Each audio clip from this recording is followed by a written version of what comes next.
Well, welcome back. It's great to finish out this devotion through the Gospel of Mark in chapter 4, 35 through the end of chapter 5. 4 stories of Jesus confronting fear and being victorious in the realm of faith and giving us hope and expectation that God is going to get us through our own difficult times. We've looked at Jesus and his calming of the storm, his casting out of the demons, and today we're going to look at Jesus' encounter with sickness and with even death. And so as we go through this, it's imperative that we remember that Jesus is in charge, that Jesus calls us to believe and not to be afraid, and that as we trust in Christ, we eventually, as we persist, will see Him come through on our behalf. And so today we're looking at, in particular, a double story. It's a Markan sandwich story where Mark begins a story, interrupts it with another story, and then returns to the original story. And you see that he does this quite a bit. It may be an indication of how he has used his sources. Peter and others may be, depending on when Mark is written, among the other Gospels, perhaps he had access to them. We won't go down that road today, but that's a fun discussion to have. But what we see is that Mark, in order to keep the reader excited and things moving, will often begin a story, interrupt it, and return. And it's a really interesting literary technique that drives the Gospel. And if you've ever read through the Gospel of Mark, which you can do pretty quickly in one setting, you'll not get bored. It moves very rapidly, and it's an exciting Gospel. But Jesus crosses over the sea. He's returned from the region of the demoniac. He's crossed the sea, and he immediately is confronted by Jairus, the synagogue leader, who comes to Jesus and says, "Teacher, my daughter is deathly ill. Would you come and heal her?" And Jesus says, "Let's go." And they just immediately start heading towards this man's house. And it seems to be a great commotion. Everybody's crowding around. And as Jesus is moving, a woman who has had an issue of blood for 12 years says to herself, "If I can touch his robe, I'll be healed." You see, this woman had been trying to find cures, and she had spent all of her resources. She appears to have been a woman of means, but she is now out of resources, out of money, and the doctors have tried to help her, but they have not been able to, and it says that she's even worse off, that her condition has gotten worse and her means are now expent, and she is at a point of hopelessness. But she says to herself, "If I can get a hold of Jesus' robe, I'll be healed." And she works her way through the crowd, and she gets to him, and she gets a hold of his robe, and immediately, Mark likes that word, she's healed. She feels in her body that the bleeding has stopped, and she knows she is healed. Well, most of us would assume that Jesus would keep on going. How does he even know that anything happened? But it says in the Bible that he felt the power leave his body. And he goes to the group and says, "Stop.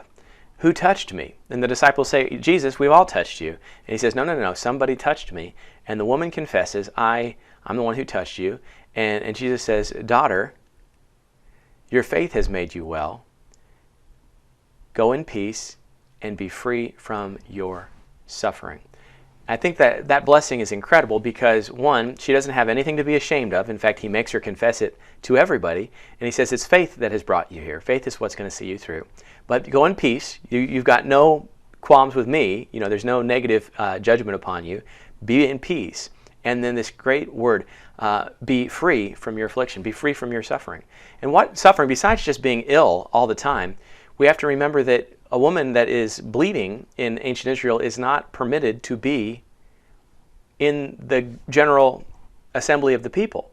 They're unclean, and they have to be outside until the bleeding stops for a certain period of time. This may have to do with health reasons. Who knows exactly the motivations throughout Leviticus for the various codes. But regardless of the why, we know the what, and that is, if you're bleeding, you need to be separated. So this woman's affliction, which has cost her money and it appears to have been painful, also has resulted in her isolation. And Jesus takes the woman and says, "You're free. You're healed. You're free from the affliction. Go in peace." And then he moves on. So Jesus confronts the chronic condition that has a condition of sickness led to poverty and isolation, and he has brought healing, he's brought peace, and he has restored her to the people.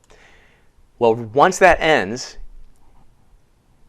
their commotion is interrupted again by news that the daughter of Jairus has in fact died. And there's great sorrow immediately filling the area. Again, it's all very fast-paced. But Jesus goes to Jairus and says, "Do you believe? Do you hold on to these things? Then let's go." And he takes James, Peter, and John in with him into the house. He looks over the girl, And he took her by the hand and said to her, Talitha cum. Mark is the only one that tells us the Aramaic saying of Jesus, which means, little girl, I say to you, get up. And again, immediately the girl stood up, and Jesus orders them to give her something to eat. And they're astonished. Jesus said, your daughter is not dead. He had told them she is only sleeping. And he had told Jairus, do you believe? Don't be afraid, just believe. I think that's the major theme of all of this that we're looking at is don't be afraid, just believe. If we listen to the words of Jesus, when things are rough, when things are at their worst, when we feel like there's no hope, listen to the words of Jesus. Don't be afraid, just believe. And he goes in and he takes on death. The dead girl, he rises her up and he feeds her. Why is that significant? Just a little hint. They did not believe that ghosts could eat in the first century time frame. And so by the woman, the little girl eating, it's evidence of her healing, that she is ready to eat and be restored fully. He takes the pleading of a desperate father, the despondency of the loss of the family, and the death of the girl, and he transforms that through faith into help, hope, and life. And so God will look at certain death and turn it into a thriving resurrection. She eats. So as you go on through your week, I hope that you will choose to live in the realm of faith. Follow Christ. Do what he said. Don't be afraid. Only believe. And just as Christ has power over nature, power over the supernatural, power over sickness, and power over death, he will have power over your situation. So trust in him. I hope you've enjoyed this devotional series. God bless you and take care.